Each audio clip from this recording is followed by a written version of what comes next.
ওয়ালাইকুম। আশা করি তোমরা যে যেখানে সবাই আছো ভালো আছো। আমিও আমার পরিবার নিয়ে আলহামদুলিল্লাহ ভালো আছি। আজকে রোস্ট রান্না করব। রোস্ট রান্না করার জন্য এখানে আমি 2টা দেশি মোরগ নিয়েছি। এখানে আমি কিছু পেঁয়াজ কুচি দিয়ে বেরেস্তার জন্য ভেজে নিচ্ছি।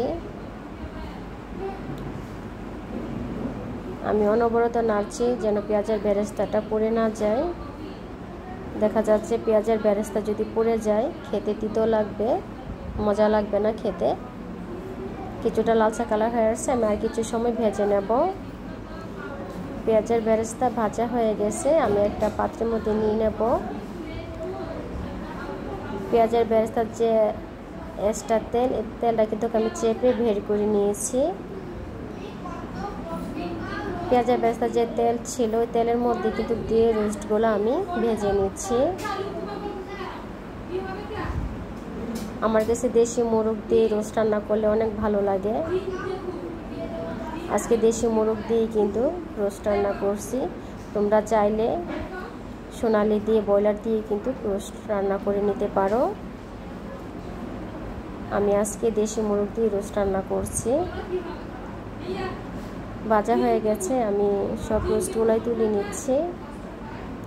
আমি আর কিছু রোস্ট দিয়ে দিলাম ভাজার জন্য। আজকে ঘরে থাকা কিছু মশলা দিয়ে আমি রোস্ট রান্না করব। আমি আবারও তুলে নিচ্ছি। 2 পিঠই কিন্তু সমানভাবে সুন্দর করে ভাজা হয়ে গেছে, দেখতেই পাচ্ছ। অনেক সুন্দর করে ভেজে নিয়েছি। আর কিছুটা তেল দিয়ে দিলাম, আর কিছু এখানে পেঁয়াজ কুচি দিয়ে দিলাম 2 মুঠো মতো। আমি এখানে মশলা দিয়ে দিচ্ছি জিরা বাটা, আদা বাটা, রসুন বাটা, পেঁয়াজ বাটা, ধনের গুঁড়ো, মরিচের গুঁড়ো। আর এখানে আমি আগে থেকে একটা পেস্ট বানিয়ে নিয়েছিলাম, তো পুরোটুকু আমি দেব না, আমি অর্ধেকের মতো পেস্ট দিয়ে দিলাম। আর লবণ আমি দিয়ে ভালো করে কষিয়ে নিয়েছি। আমি এই পেস্টটা তৈরি করেছি কাঠবাদাম, কাজু বাদাম, কাঁচামরিচ দিয়ে। এই পেস্টটা দিলে কি বলবো, 2 গুণ রোস্টের স্বাদ বেড়ে যায়। আর এখানে আরও কিছু মশলা দিয়েছি, এলাচির ফল, দারচিনি, তেজপাতা, গোলমরিচ, রং, ভেজে রাখা রোস্ট দিয়ে দিচ্ছে। আর এখানে আমি কিন্তু টক দই বানিয়ে নিয়েছিলাম গরুর দুধ দিয়ে, লেবুর রস দিয়ে।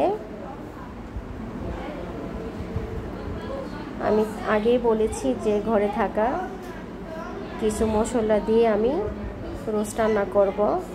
আর এখানে আমি গরুর দুধ দিয়ে দিয়েছি 1/2 লিটার দুধ, আগে থেকে জ্বালিয়ে নিয়েছিলাম।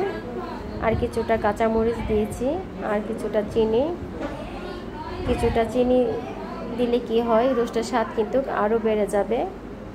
সুন্দর একটা সুন্দর একটা গ্রান হচ্ছে। গরম মশলা গুঁড়া দিয়েছি। রোস্টটা খেতে কি বলবো অসাধারণ হয়েছিল ঘরে থাকা কিছু মশলা দিয়ে। সবাই ভালো থাকবা, আল্লাহ হাফেজ।